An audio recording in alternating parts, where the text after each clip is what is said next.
So what's the plans for the rest of the season then? So we still can play when we reach the 8th place. Then there's a chance to go to Europe. Okay. So I think they still want pushing it. them. Yeah, still going for it. I think it would be a great achievement Yeah. if you could do it. And then in terms of next season, I know you shouldn't be thinking that far ahead, but have you got thoughts in your mind about how you want to strengthen and what you want to do? Yeah, I think, without talking specific positions and that. But I can say what I said to the owner. Like we want to have more physicality because I think the football is getting more physical, and especially in the Premier League, it's intensity. It's like I think the athleticism now is exactly the unbelievable. athleticism is so crucial, and I think that we can improve. Yeah. But overall, I'm not a big fan from too much change. Yeah. I want to have like a stable environment, squad, stable, and then growth. Because this group is so young, so with so many young players like Yasin Ayari, Carlos Peleva, Jack Hinchelwood, Simona Dingra, Minte, Chochi Ruda, they're all like 20 to 22. And what I recognized this season so far was we bought like 6 players.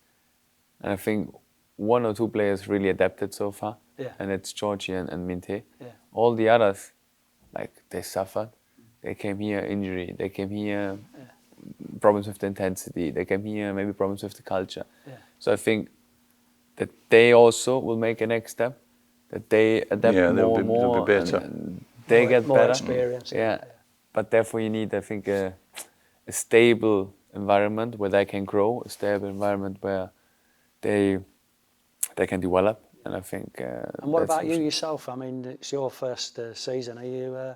Have you learnt lessons? Yeah, I learned a lot of lessons. Yeah. So every game, honestly, is a little bit like a lesson for me. So you watch the teams on TV, you watch the teams in the scouting feed when you analyze them. But then when you enter the stadium and when you face them, it's never the same. It's never the same. It's like, wow. What did I analyse? Like, well, we used to have to go and watch the teams, of course, because we didn't have analytics. We didn't have scouts. And you go and watch the team, and a number of times I'd come back and say, they are absolute rubbish. You come back and you try and give some feeling to the team of how they were. And then when you turn up, as you say, on a Saturday, it doesn't look anything like it looked on a Wednesday night. It's totally different. And then I learned that, I said it yesterday on the stages, but it's like small margins make a big difference. Like every detail can be important. So, for example, when I analyze this season, we are, I think, 2 or 3 times we were leading 2-0, 85th minutes, and in the end it's a 2-2.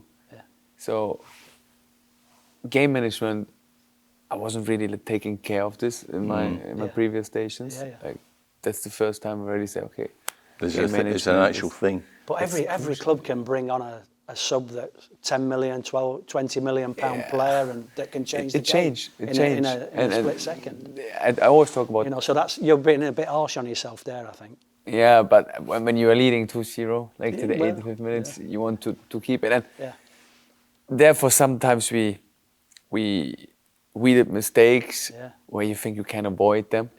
So that's, I think, the main learning lesson for me, to really... We have to be on the highest level, not only regarding in possession, you have to be on the highest level regarding set pieces, regarding how you prepare a game, what is your approach. Like, you can't have always the same approach against the team. I was manager of Leicester City in the Premier League, and we went to Wolves and we were winning 3-0 at half-time, lost 4-3. That's killer. It's like... That was a killer. And you know whose fault it was? Mine. Because? Well... Because they didn't listen to me, obviously. I didn't emphasise the points that I wanted to. And I tell you what, start of the second half, I said, let's be positive, let's go and try and get the 4th goal. The ball gets played to our right winger, who's got about 30 yards of space to go into, and he turned back on himself and passed it backwards, and it went out of play and put us under pressure straight away. And when we had a meeting the next day, and I showed him what he did, How's that being positive? But that's players. What are the main things you would say? Like you have much more experience than me. What are the main things to survive in this culture and to be successful. So as a manager, I think you've got to stick to what you believe in. If you know it's right.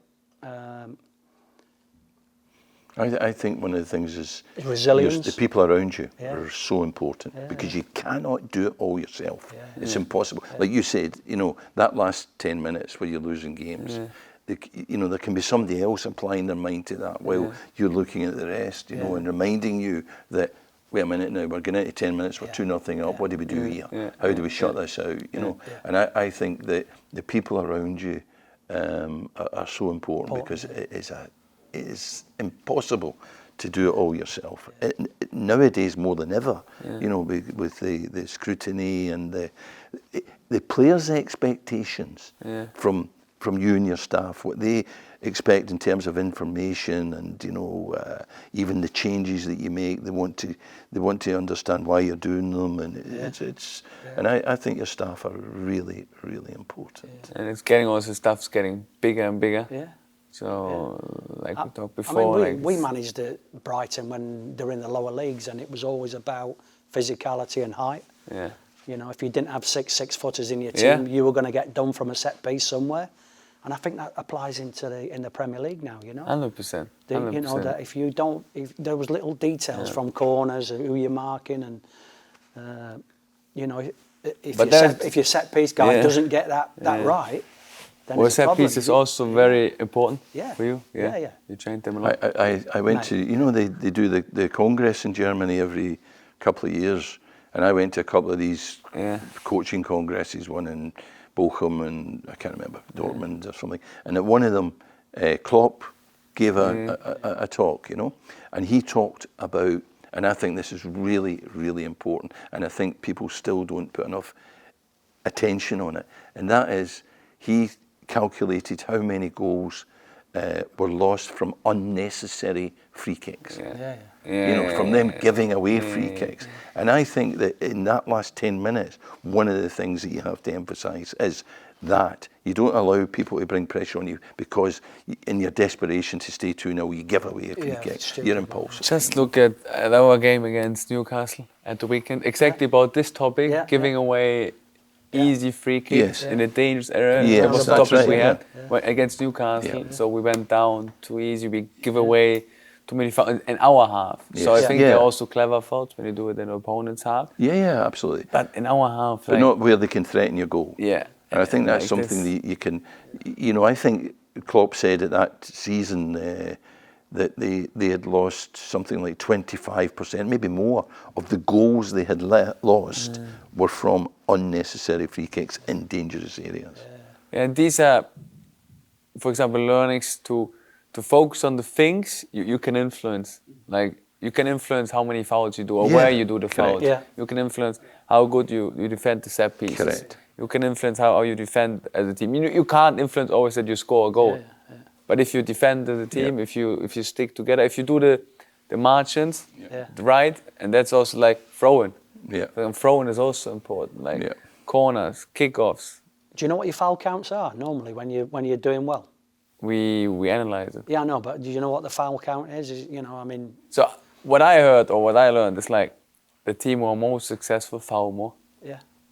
So that's like a little bit. Yeah, but in the right areas, as you say. In the right areas, exactly, in the right areas. Because I think now we fouled more than Newcastle, but in the wrong areas. But that's exactly what we emphasized this week together with the group. Like, of course, you can complain about the referee. Do you think that's tiredness, though? Is that tiredness creeping in, or a little bit of nerves creeping in? I think in some ways it's decision making, and to stay in a mind where you can make like rational good decisions. Don't get too emotional involved and say, okay, it's the last minute of the game. It's the last minutes of the game, and we want to defend the goal. We want to win this game as badly as possible. I think when you get into this area in your mind, then you make like wrong decisions, and then you force it, then you tackle it where you shouldn't tackle it, then you go down where you shouldn't go down. So I think it's more a thing to stay then calm in these moments. And I think the players, the more times they will get into the situations, they will learn from it. So let's say the penalty we concede. So I'm sure that Yasin So, makes the handball. He will learn from this. Yeah, yeah. He won't do it another time. But you have to. That's my coincidence. Sometimes you have to do mistakes to grow from it. Yeah. It's the same for me as a coach. So I did a lot of mistakes this season. But I hope I'm on that I don't repeat them. That I learn from the mistakes I made. I think one of the things you were saying a minute ago about the level of fitness as well, that last 10 minutes is somewhere where, you know, when fatigue comes in, you start to make bad decisions. Mental fatigue. And with physical fitness comes the mental fitness, you know. 100%. And I think that's where, you know, you know this, that maybe that's where you have to apply your subs and things and make sure you bring people who have energy in the right areas, you know, at that point in the game. You know, and not be afraid and think, oh God, if I change this, we might lose a goal because I change it. I think it's more likely you'll lose a goal because you don't change it. Do you know what I mean? I think you have to make back your judgment. And we have even advantage like with the 5 subs. Yeah. So in former times it wasn't allowed to do 5 subs. Well, so. when I started playing, it was 1 sub. Really? Yeah. But still 18 players in the squad. Or? We had 12 players. Yeah, okay. And we had 12 players with 10 minutes at half time. It wasn't even 15 minutes, was it? 10 minutes at half time. No warm-ups. You know, so we wouldn't go out before the game and warm up. You know, so at 5 to 3, the referee would blow his whistle in the tunnel. The two teams would go out and you'd run out there, a bit of that, you know, and then they start the game. You know, there was no warm-ups. And then suddenly we started doing warm-ups. Alex Ferguson, when I was working with him, he came in one day and it was the guy that he'd been listening to was the technical director of the DFB. I can't remember his name. This would have been about 1980s, mid-80s. I can't remember the guy's name. But Alex Ferguson had been and listened to this guy talking. So what happened was we would go to training because we trained at a park, and we'd arrive and we'd all stand and stretch, and then Alex Ferguson, his assistant Archie, would arrive and they'd say, right, go for a run and come back, and they'd be ready for us to do whatever we do. And then this day he arrived and he starts shouting at us, don't stretch before you run. And we're like, what? We've been doing this forever, you know. And what Archie Knox said afterwards, he says, he heard the German guy the night before say, you shouldn't stretch before you run. And that's how he introduced it to us, you know, don't stretch before you run, you know. And from that moment on, we always ran before we stretched, you know. But they didn't know, you didn't do weights, you know. Well, pre-season, you remember the times when you weren't allowed to drink? Honestly. Yeah. No, don't drink. No. Have you had your salt Stomach tablets? cramps, yeah. Have you had your salt tablets? We were like, no. So they give us 8 salt tablets before he went out for a pre-season game when it's like 30 degrees, and then you'd be lying in the bus with cramp, you know, like and wondering why, because you didn't all white drink any stuff around water. your mouth. Desperate for a drink. Nobody said you should drink water. It was unheard of, you know. Who are the coaches you learned the most from, or who had the most influence on you? For me, Alex Ferguson, but you know, I was lucky. I had Ernst Happel, and even as a manager, since I had Gunter Netzer and people, you know, Gunter was the manager, and at Celtic, I had great coaches and great managers, and not always technically great coaches, but great people to work with and great man managers, you know. So as much as I mean, Alex Ferguson, you know, he couldn't take a training session. Yeah. Do you know what I mean? He was there and he could influence it, but he couldn't organise a training session. We played Bayern in a European game, and when we arrived, some of the Bayern people, Hunis and that, were sitting in the stand, and like that, Alex Ferguson says to Archie Knox, his assistant, who always took the training, I'll do this, right? So the exercise he put on was in one half of the pitch. This was the night before the game where we're allowed to train at the Olympic Stadium. So, you know, there's the moat and all that around there, isn't there, you know? So he's in one half and he's got players in each corner and 3 players in the middle and 2 balls, right? And the idea was that you found a spare player and he controlled it and played it out to someone who didn't have a ball, right? So when it starts, it's like the 2 balls would hit each other, or you're about to control the ball and the other ball would hit you in the head, or one of the balls would go in the moat, you know, and it was a total shambles. You know what I mean? It's absolutely unbelievable. But, you know, Well, a great On the manager. other hand, so he managed. on the other hand, you know, he was a fantastic man. He's the best sports psychologist I ever worked with, you know. But no, couldn't organise a session, you know. But I was lucky I had good people. I worked for a manager called Chris Nichol, and after every game, he wanted you to know how he thought you'd played. So he used to go around the dressing room like this. Yeah. And it used to be, all right, not bad, you know, just through everybody. It didn't worry me, you know, because I was mentally strong, and I'd tell you what I'm going to do next week. I'm going to redouble my efforts. You know? But I think you can't do that now. But I think that's what you said is so crucial also for the players to get the feedback. Yeah. So if the players doesn't know, or the players they want to know afterwards, how do they play? Yeah. Like, of course, they have their own opinion. Yeah. But I also had a coach who did this, and at the beginning was like, you don't want to be pointed out, but it get like a habit, and then it helped us because we directly know, okay, how was our performance? Yeah. So we didn't have like question marks when we saw our coach. We were like, all right, we know exactly what he was thinking about us. You know exactly on which things we have to work on, and I think that really helps. Yeah. He used to be a genius, what he used to do, and I always thought this, but I didn't put it into words. And I once heard one of the Neville brothers, you know, Gary Neville, who's on TV, when he was a Man United player, he put it into words. And he said about Alex Ferguson that when you played for Alex Ferguson, he was the only person you were trying to please. Yeah. Forget the crowd, forget your mum and dad and all that. The only person that you were trying to please was him. Yeah. And if you played badly or if you made a mistake, he was brilliant at making you feel it. But it was like that relationship, you know, with your father, where it doesn't matter, it's not as bad as your dad being angry as in being disappointed. And he was able to make you feel that he was disappointed in you. So he wouldn't make eye contact, he wouldn't talk to you, and you would feel, you know, and therefore, you know, it was always trying to make sure that you didn't get that reaction from him, you know, and it was a genius, you know, how he could put you under that sort of pressure. How do you operate then? Are you instant feedback, or do you have to take time out yourself to? After the game, so it's more general feedback Yeah. to the whole group, not long, 2 or 3 messages. Yeah. So more about, okay, what do we expect from us before the game? Yeah. What were the demands for this game? And then give them a small feedback for the whole group, like how we saw the game. Yeah. Did we stick together for 90 minutes? How we perform as a team? So more overall topics, more general topics.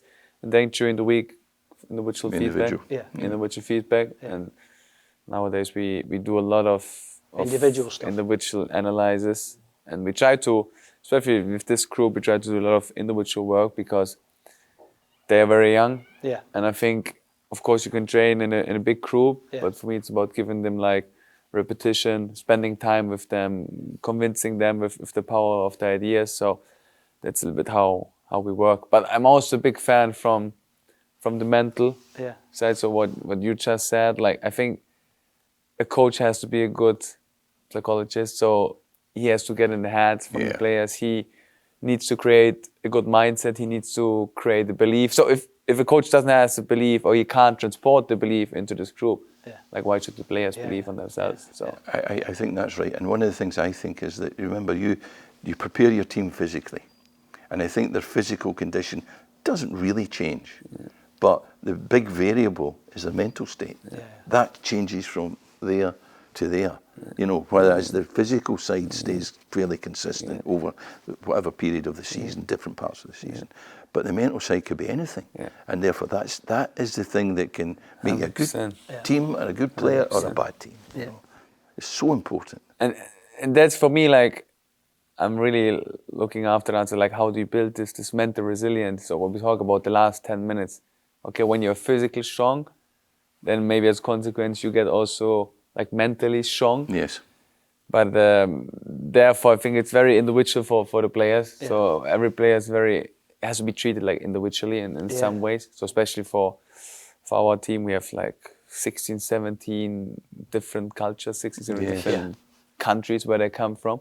Languages. You can't treat like the Japanese, you can't treat them like a player from Gambia or from Cameroon. So they have all different needs. It's very important to get them understand how they learn, how you should feedback them, how you get the belief from them, how you get the trust from them, and that's very like that's difficult. individually. Yeah. So that's a challenge. That's interesting. That's a challenge, but I like it. But I'm a big fan from creating a mindset that helps the players to. You speak in different languages, or do you speak different Yeah, I languages? speak German. Yeah, German. I speak English, and I speak a little bit Spanish. Okay. So during the Helps. season also, because I think first of all it's appreciation for the player when he recognizes you can speak with him in his language. Yeah, yeah. Of course, we all want that the players to come here, that they adapt to the English culture and that they learn English. But in some ways, also for them more easy to express their emotions in their own language. Yeah, yeah. So therefore, I think like this you can build a trust and a relationship to the players as well, and it helps. It helps. So for example, now we have a player from South America, Diego Gomez. Yeah. He plays for Paraguay, and he came from the MLS. Yeah. And he talks always, because he played for Inter Miami, he talked always like Spanish. So now he came here and he shows a great effort to learn English, but it takes time to learn English. Yeah. You know, you don't do it overnight. Yeah. So in some moments he wants to express himself in Spanish. So you talk Spanish to him, I try to help him. I remember some time ago saying to Fergie, what else can I do to make myself a better manager? I asked Alex Ferguson, and he said, learn Spanish and Portuguese. Yeah. That's what he said. And especially Spanish, like a lot of people around the world like speak Spanish. So I think you get a lot of respect from, things like if you're able to demonstrate you can speak another language, or, I think it's a good thing. It's just show an effort, exactly. Show an effort for the players, so that they feel you appreciate me, and I think that's important. Yeah. So for me, it's always football is like it's a people's business. Yeah. So we talk a lot nowadays about tactics, about formation, about different stuff. But in the end, you work with people. Yeah. You work with persons. So for me, it's always like see the person, see the character behind the player. And there we are quite good as a club. So we talked before about all the data like Tony gave us. Yeah. But they also do a lot of research about the character side from the player. Yeah. So I get like a dossier about the players, really, really like in detail. Yeah. You know, where does he come from? How he was in the past? How he was educated? How was his youth? How he behaved when he didn't play? So all these things, and then the percentage is really high that you get also, of course, a good player, but also a good character. Yeah. And I think that's so important. Yeah, absolutely. There was also in your times the values you. I think sometimes we've all signed bad boys, that have got a reputation, and you think you can change them, but you can't. No. Because they always revert back to type, so you can't change. There is another point though, on that, and I remember that Gordon Strachan and I agreed that we had both come at a point in our careers where we were taking the easy option on that, and that was when we had a player that was a bit of a problem player, get rid of him. Yeah. And then we realised actually you can't always do that because he can be a very important player for you, and these sort of problem players quite often can be the maverick. They can be the good player. So you have to learn to manage those difficult players, and that requires a bit of effort, But I think sometimes you have to make that effort. You can't just say, get rid of him. It's too easy. You got to. That's why you're called a manager. You've got to manage. And that's. Well, one thing interests me. Like so, yesterday when I saw the videos, like how it was in the past, for me was impressive to see like how the club get rescued, how the club get saved by Dick, and then the successes. What was your biggest achievements? What you achieved for Brighton? Like at Brighton, well, promotion obviously, and I've got to be honest, Dick was very loyal to me, because I remember on August bank holiday. I mean, we were playing Kidderminster at home, and we got beat in front of 6,000 fans at the Withdean Stadium, Athletic Stadium. Yeah. And by the way, Athletic Stadium, so, they used to do the shot put. That was in one half of the pitch, that. So there was big lumps of, so big holes in the pitch. But we got beat 3-1, and the fans were after me. Okay. And he stood by me, he said, get on with it. And we ended up winning the league that year. Really? So from August bank holiday, 6 games into the season, to then changing it around. But we had a fantastic goal scorer in Bobby Zamora. You know. He's now also my team. He's Bobby was terrific. Yeah. Way ahead of his, 4-3-3. Could play that lone striker. And I used to have the 2 wide players that if he ever came short, that they went in behind. So we always had that threat in behind.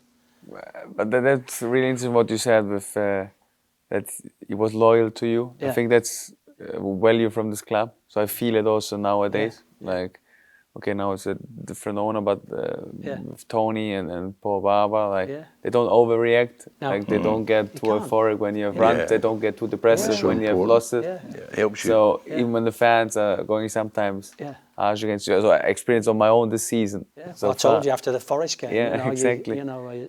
That's not easy recovering from a result like that. Yeah. But what was impressive about you was you kept it in house. Yeah. I think Paul said you didn't do too much press after that, and you just waited for that next game. Yeah. I bet you were stewing inside. Yeah. But you win the next game, which is and that's a great value. What I like to stick together and to don't overreact. Because nowadays in football, they change things so quickly. That thing about your big success here, because we got promoted, we won the playoffs at Cardiff, we got promoted to the Championship. But I've often said it to people, because I got promoted with Millwall, with Wolves, we, got the semi-final of the FA Cup. We had good days with a lot of clubs. But after we got promoted, we stayed in the Championship. Yeah. And for me, that was the biggest achievement of my career.